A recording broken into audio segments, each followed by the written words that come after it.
Now, it's the drug named in connection with the death of a famous friend. And if it's so that it was a product that delivered to his house, you're talking about a major error. Prompting concerns and questions for those using it to treat mental illness. It made me nervous that the idea that ketamine would be labeled as something bad. Tonight, clearing up the confusion over ketamine.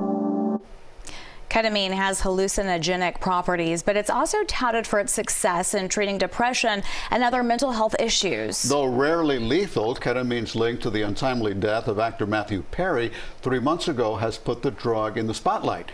CBS Miami's Joe Murray, who has documented ketamine breakthroughs over the last 2 years, digs into the confusion over ketamine.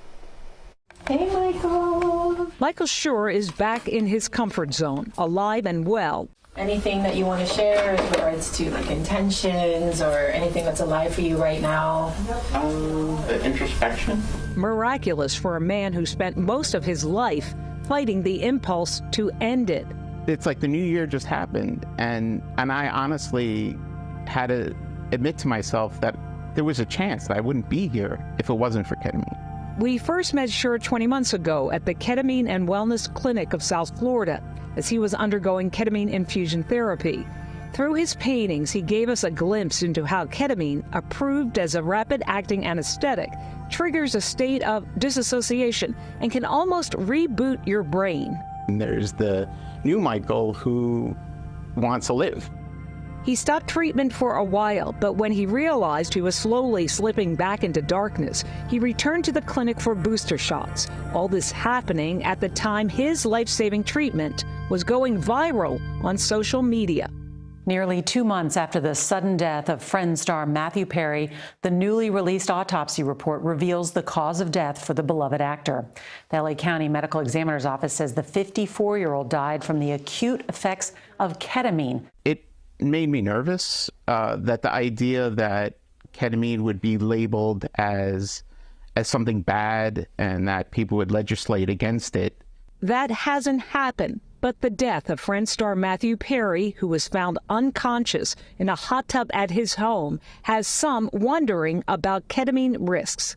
There is a correlation between dissociation and effect. So the patients who do have those dissociative effects tend to have a better response to the treatment more quickly. Dr. Claudia Vicencio is director of Memorial's Outpatient Behavioral Health. Dr. Alberto Oxton created the ketamine program for Memorial. They treat patients with Spravato. It's esketamine, a derivative of ketamine. It's FDA approved and covered by insurance, unlike the self-pay ketamine infusions. We know that these products work really well. However, there's a safety concern. It's giving you a shift in the way that you look at what's going on with you and that you look at the world. There is a third option for getting that shift: at-home ketamine treatment. With a tap of your keyboard, you can sign up to talk to a psychiatrist who can prescribe you ketamine lozenges. Often patients are monitored remotely. It's not clear which form of ketamine contributed to Matthew Perry's death or how he obtained it. Whether it's delivery of some product to his house, whether it's illicitly, and if it's so that it was a product that delivered to his house, you're talking about a major error. You're talking about a dose that's 10 times the dose we usually use in our centers. Ketamine is a controlled substance, but infusion clinics are minimally regulated in Florida. The Ketamine and Wellness Clinic of South Florida requires provider referrals and strict monitoring, but that's not true of all clinics.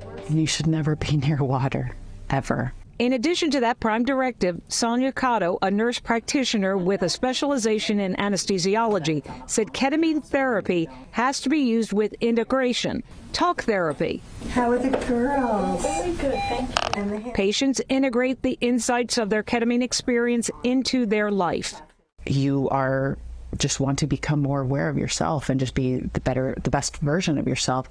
You know, ketamine can get you into that space. Bonnie Salco, a self-described recovering addict who's been sober 14 years, said integration and ketamine saved her life. This does open new pathways in your brain, like they say it does. Life has changed for Michael Schur, too, but he realizes with ketamine and integration, his journey will last a lifetime. all my strategies in my life are based upon self-hate and suicidal ideation. I have to find new ones.